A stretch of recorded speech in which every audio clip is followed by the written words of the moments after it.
The kit I'm using for this video is an all ceramic version for a 17 style torch that uses these furick gas lenses, which are super high quality, but when you put that together with another layer of diffusers, you can really push that argon out there, get great shielding.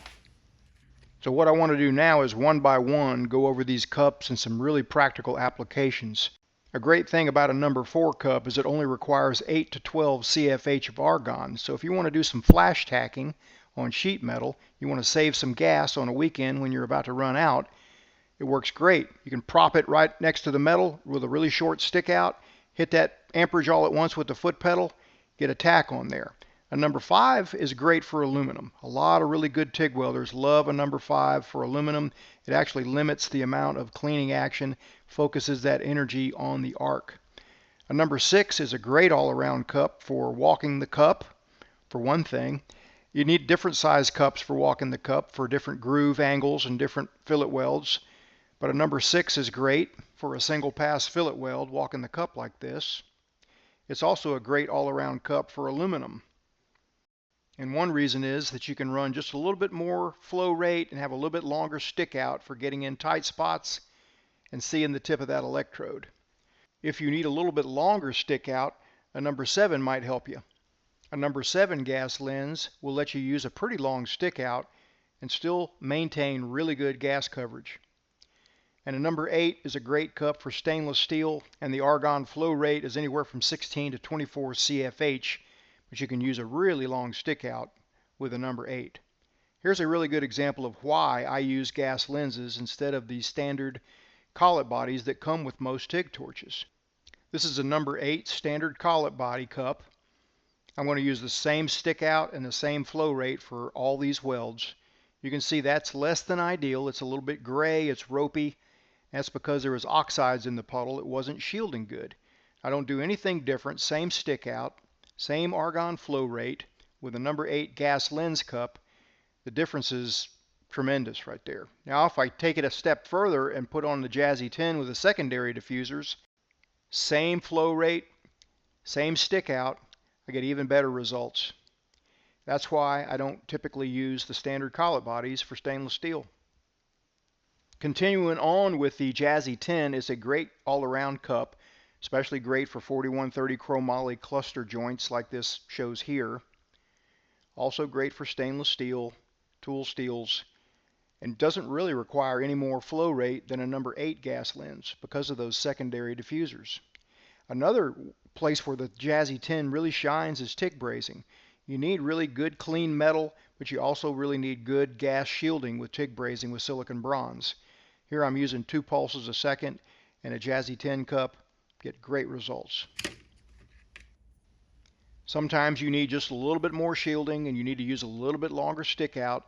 The Furick Ceramic 12 does a great job, is a great cup for stainless steel. With stainless steel, there's something called the 3-second rule because heat builds up so quickly. You need to get moving, get your puddle established, and get moving within 3 seconds. 2 seconds is even better because if you don't, heat can build up and it's really hard to outrun it. That causes excessive oxidation and excessive distortion from the heat buildup, and you don't want that. It's a good rule of thumb. You got to really get ready, focus your eyes, get that puddle established, get the rod in there, and get moving. Sometimes that takes a little bit more amperage, but sometimes a little hot and fast actually puts less heat into stainless than cold and slow. The largest cup in the Navigator ceramic kit is the BBW ceramic. This is where you need a lot of gas coverage.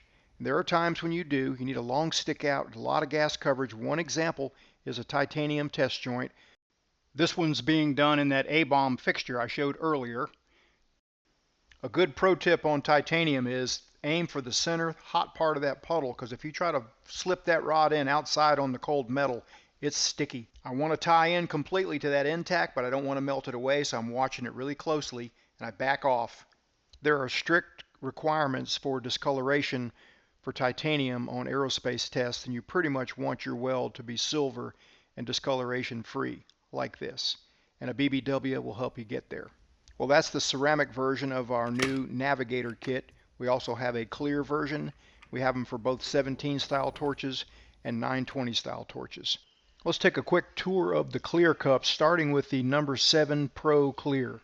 Number 7 is an all-around great cup for aluminum and really does light things up. If you're having any trouble seeing a number 7 clear cup or a number 8, you'll be surprised when you go back to a pink cup. It'll be like somebody just dimmed the lights or something. Here's another weld my good friend Andrew Carden making a 5F test joint. And really there's not much of other way to prop than to prop with a TIG finger on a small test coupon like this. You can imagine how hot that little small piece of aluminum is getting when he's up around 170 amps. Of course, the number 8 is very similar to the 7. You can use it on aluminum. Also really lights things up. It really is like a tungsten filament up inside a light bulb, lighting your path.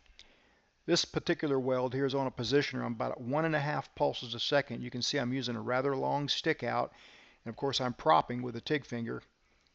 Let's take a look now at the clear Jazzy 10 for carbon steel, high strength steel, chromoly, and of course stainless steels.